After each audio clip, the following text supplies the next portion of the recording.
I was looking back. In 1998, I actually spoke about women's leadership at a conference in Montevideo.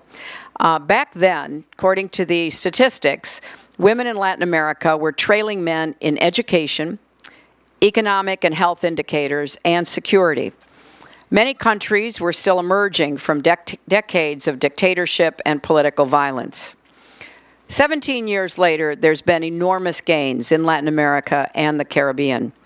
The percentage of women legislators has nearly doubled.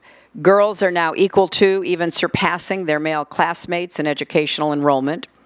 And voters have elected women presidents in Brazil, Panama, Nicaragua, Chile, Costa Rica, Argentina, and prime ministers in Jamaica, Trinidad and Tobago, and others as well. It's not just, though, elected office and government. Women have long played a critical role in advancing human rights in Latin America, as we see today in Venezuela and Cuba. I had the privilege of meeting one of the founders of the Women in White in Miami this July, and we spoke about the need for openness and engagement and supporting those working for change in Cuba. Women are leading Latin America's transformation at all levels, as entrepreneurs, doctors, nurses, executives, bankers, lawyers, teachers, scientists, working to lift their families out of poverty and bring whole economies into the future, sparking innovation and growth. But we still have work to do.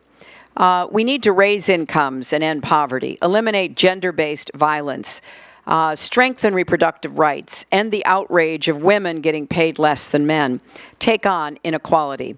Indigenous and Afro-descendant women still trail Latin America's averages in almost every indicator. So we need to close the gaps that persist at home and around the world in order to make real the promise that democracy and economic opportunity hold out. Now, we have more data than ever before that confirms what we should have known all along. When women and girls participate, economies grow and nations prosper. If we close the global gap in workforce participation, global GDP would grow by nearly 12% by 2030. If women farmers had the same access to productive resources, agricultural output would rise and the number of hungry people in the world could be reduced by as much as 150 million. And when women are involved in peace processes, they are more likely to raise issues like justice and health care, which are fundamental to long-term peace and security. So advancing the full participation of girls and women isn't just the right thing to do, it's the smart thing as well. That's why I made elevating the status of girls and women a high priority and a strategic imperative as Secretary of State, and I will continue to champion that going forward. Now, Latin America's growing commitment to supporting women's leadership is a sign of a deeper alignment. And I believe firmly that no region in the world, no region, is more important to our long-term prosperity and security than our friends in Latin America. No region in the world is better positioned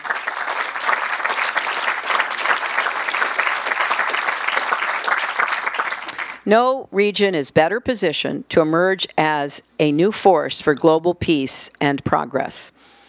I believe that if we look at the Western Hemisphere as a part of the world that is interlinked and interdependent, and we work from the middle out, we would carry so much more influence in so many areas of concern and opportunity. And I, for one, would like to see us begin thinking more like that.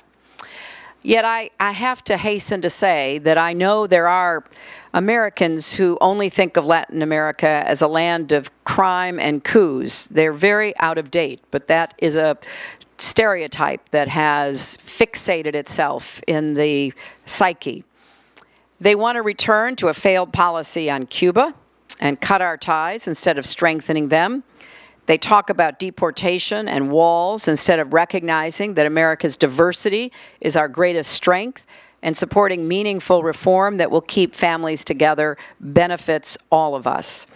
As we look at the reality of Latin America today, it's especially important that we talk with our fellow Americans about the changes that everyone here has seen, and indeed have helped to shape. The interdependence between the U.S. and Latin America is an advantage to be embraced. We need to build on what I call the power of proximity. And it's not just geography, it's common values, common culture, common heritage, and yes, common interests.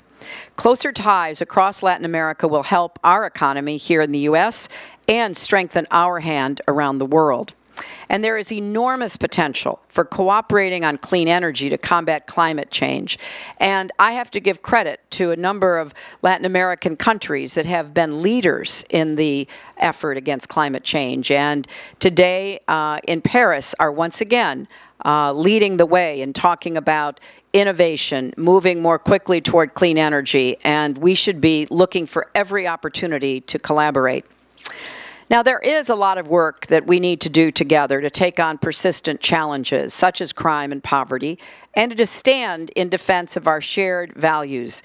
Now, I want to say a word about Venezuela because as the people in Venezuela go to the ballot box this weekend, it is really up to all of us in this hemisphere to ensure that their will is respected.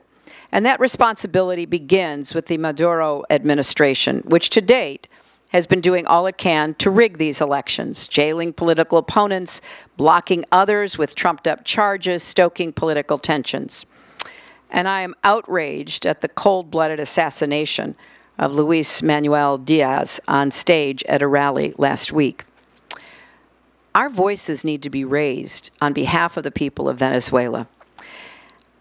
And voices across the region have started to speak up for democratic values, but we need much more.